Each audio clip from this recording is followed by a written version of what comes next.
So if you have been watching my channel for a little while, then you probably know I get very into the dark academia aesthetic during fall and winter. But what you might not know is I am just as much a cottagecore fairy in the spring and summer months. I have been wanting to do this video for quite a while. I'm very excited. So today I'm going to be giving you my top 10 cottagecore book recommendations. I wanted to try to recommend books that you may not have heard of before, so I just want to let you know I'm not casting any shade towards Mr. Tolkien or Miss Montgomery, but I feel like those books have just been recommended so many times. They're great cottagecore picks, obviously, but I wanted to try and come up with a few that you may not have read before. Alright, so our first book pick is one that was one of my favorite books as a kid, and that is The Penderwicks by Jean Birdsall. This story follows these 4 daughters named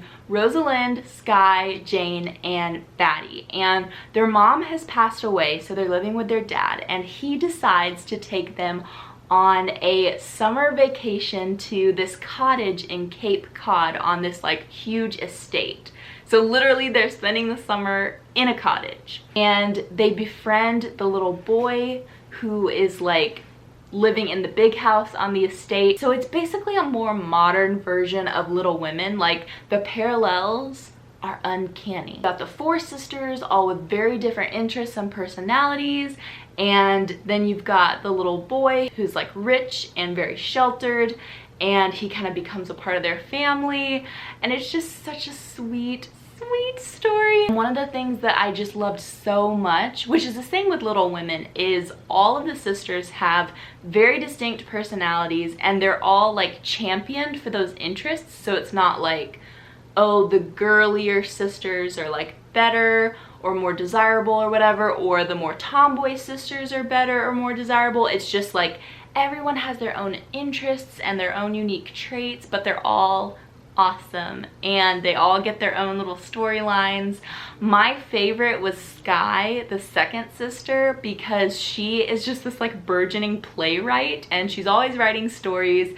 And I think in the second one, actually, we really get a better look at her interest in playwriting. If I remember correctly, this is actually like a 5-book series, I want to say. It's just that they were still coming out as I was growing up, and so I only made it to the second one because by the time the third one came out, I had just kind of outgrown it. But I almost kind of want to go back and reread them and finish the series because it's just so sweet. Okay, so now moving on to a bit more of a recent read. That is A Cuban Girl's Guide to Tea and Tomorrow by Laura Taylor Namey. I read this book earlier this summer, and it is one of the best, if not the best book I have read this year so far. I listened to the audiobook. It took me less than a week, which for me is very fast. I'm kind of a slow reader, so to finish a book in less than a week for me, that is like Harry Potter level reading for me. This book is about a girl named Leela, and she is from Miami. She is getting ready to take over her family bakery along with her sister, and then unfortunately her abuela passes away. This is not a spoiler. This is like setting up the book. It happens before the book even gets started. So she passes away, and her family's really worried about her because Leela is just having a really hard time with that. She was really close with her grandmother, and so she's just having a very difficult time, and her family's just kind of worried that she's not processing her grief as well as she could be. So her family actually ships her off to England because they have relatives who have this little like inn there in the English countryside. So she goes off for the summer to just kind of be with herself and deal with her grief, and it's so good. Oh my gosh. So obviously, like, it's set in the English countryside in this beautiful little inn, so that already is like very homey and very like cozy. But then the thing that really makes it cottagecore to me is the food. So like I said, Leela is a baker. Her family has this like very famous Cuban bakery back in Miami. And so like the descriptions of the food that she makes are just like, so amazing. Like, make your mouth water while you're reading. Very, very descriptive and very good. And like the pastelitos, and what else does she make? Pan cubana, like all of these amazing Cuban dishes. And then she also kind of starts to mix in some British flavors as well. So she's like bringing the cultures together, and it's just, it's so good. But I feel like food is just a really important aspect of cottagecore and like being cozy in general. And also one of the main characters from the UK, his family owns a tea shop, and so there's lots of like cups of tea and lots of pastries.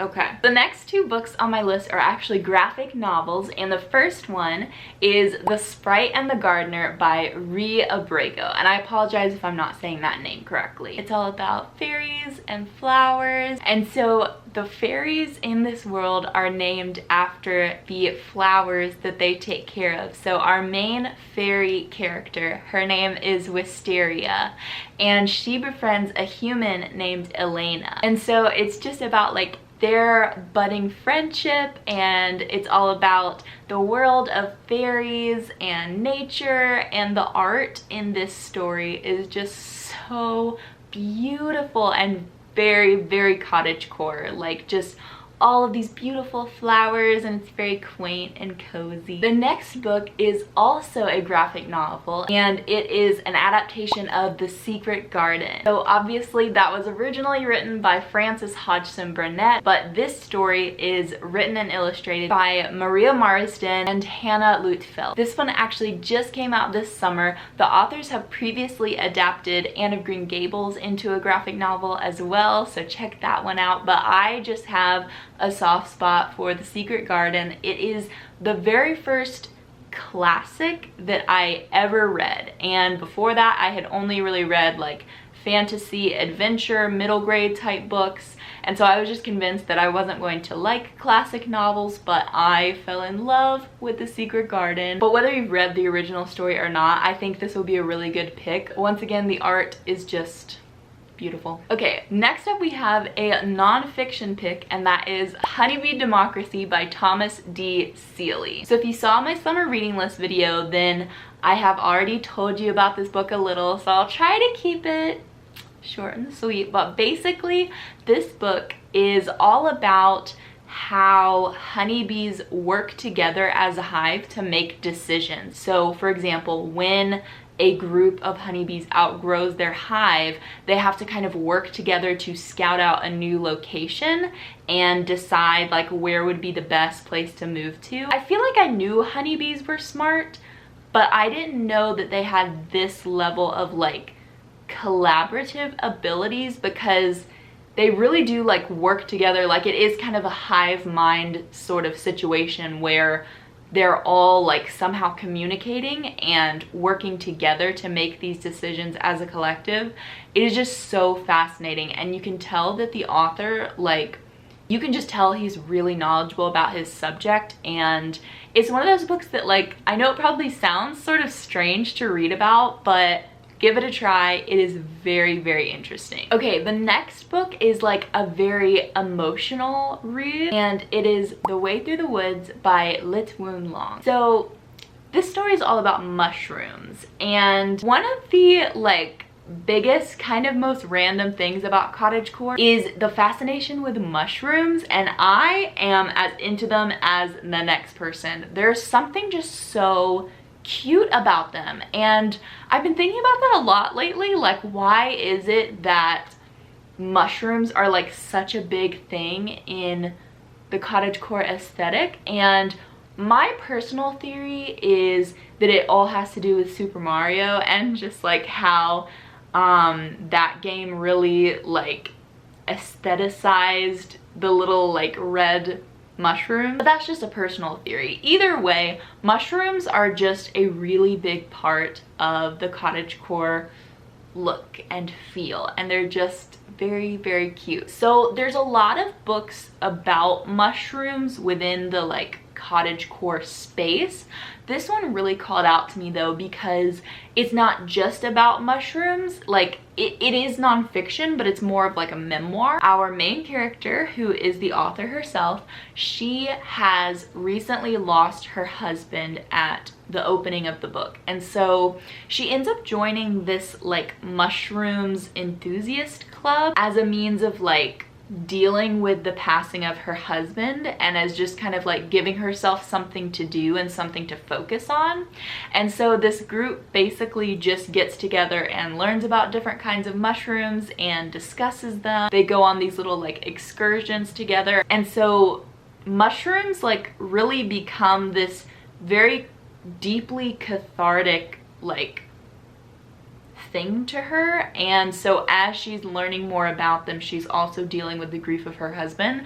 I thought that parallel was really, really interesting, and I'd never really come across a book like that before. So if you're kind of in that mood for an emotional memoir type of book, that's the one that I would recommend. Okay, so in that same kind of vein of thinking, I also have another kind of emotional memoir, and that is The Sound of a Wild Snail Eating by Elizabeth Tova Bailey. This is also a really good pick for chronic illness rep, because at the beginning of the story, the author talks about how she had been doing some like international traveling and ended up contracting this virus that ended up making her sick for like the rest of her life. And so during one of her bouts with this illness, when like her symptoms were getting really bad, she was basically bedridden. And at the beginning of the book, she's visited by one of her friends who found a snail outside her house and brought it inside, I guess just to like keep her company or something. And she ends up like becoming fascinated with this snail, and kind of just from there learning all about snails and like just how cool of a creature they are. And so again, we've got that parallel where on the one hand we're learning about her illness, and then on the other hand she's learning about this really awesome creature. And also I feel like snails are another one of those creatures that's just like, they're just like a really strong part of the cottagecore aesthetic. Okay, so I really wanted to include some sort of mindfulness book on this list, because I feel like cottagecore and that whole lifestyle just really goes along well with mindfulness, because it also prioritizes this sort of like slow living, like stop and smell the roses, that type of thing. And I feel like mindfulness is also just like really helpful to know more about. So first I was going to recommend Wherever You Go, There You Are by Jon Kabat-Zinn. That is like the OG textbook for mindfulness. But then I came across a book that is even more cottagecore, and that is A Walk in the Woods by Joseph and Nancy Parent. And get this, okay, so this is a mindfulness book all about Winnie the Pooh. Okay, I'm gonna try to keep it together, because anytime I start watching Winnie the Pooh, I just get very emotional for some reason. I don't know why. He's just the most wholesome character I have ever seen in my life. He just fills me with like lots of emotions. So in this book, basically the authors start off each chapter with like a description of some aspect of mindfulness that they're going to talk about. Then they move on to like a story featuring Winnie the Pooh that like deals with that concept. So I don't think they're original excerpts. Like I think they're actually writing new stories with Pooh in them, but it just like, it ties in so well. So like for example, chapter 2 is titled Just Doing. And so it's basically just all about this idea that's like very central to mindfulness, which is like to be in the moment. And when you're doing a task, like you're just doing that task. You're not like thinking about your to-do list or like worrying about something you said yesterday. Like you're just doing that thing. And so it kind of explains that concept in the beginning of the chapter, and then it moves on to a story about Winnie the Pooh. So I love that combination of like the core ideas of mindfulness, but then like demonstrating them through actual tangible examples with Winnie the Pooh. Winnie the Pooh is just like so cottagecore and so cozy and cute, and all of the characters in that world are just like so sweet. I love them. Also, tangent, if you haven't seen the movie Christopher Robin, you also need to go and watch that if you're like a Winnie the Pooh fan. Okay, back to the reading list. Our penultimate reading recommendation is Upstream by Mary Oliver. I don't know if you have books like this, but this is one of those books that like I have wanted to get for actual literal years, but I just have never gotten it. Like, it's kind of a small book and it's pretty expensive at most places that I've seen it, so I was just never really able to justify like spending that much money on such a short book. But it's one that like every time I go to Barnes and Noble, I end up picking that book and just reading like random excerpts from it. So this is basically a collection of essays, and it centers a lot around her relationship with nature, as well as like some of her ideas on writing itself and like the responsibility that an author has to write. And it's so fascinating to me. Like I have saved so many quotes from this book, it's not even funny. And so the tie-ins to nature and like her really specific descriptions of like the stream and like her walks out in nature outside her house, specifically her relationship to nature and just like the very deep like visceral need that she has to be in nature. It's all just like very cottagecore. And finally, our 10th book recommendation is Fairies: The Myths, Legends, and Lore by Skye Alexander. Okay, I have this book somewhere, but I cannot find it, and it is driving me crazy because it is a beautiful book. It is purple, which is one of my favorite colors. Oh, it's just driving me crazy.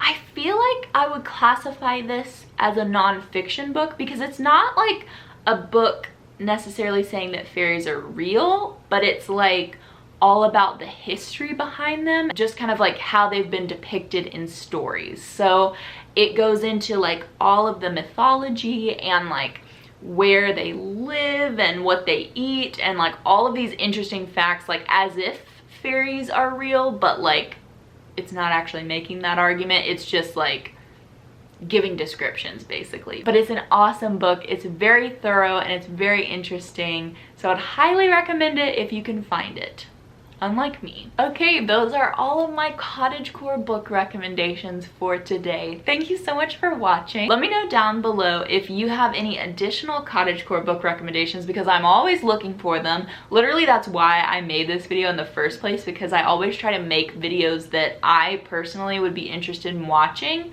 and it's kind of hard to find good cottagecore book recommendations, so hopefully this is helpful. Also, let me know if there's any way I can be encouraging you or praying for you this week. Otherwise, I'll see you next time. Bye!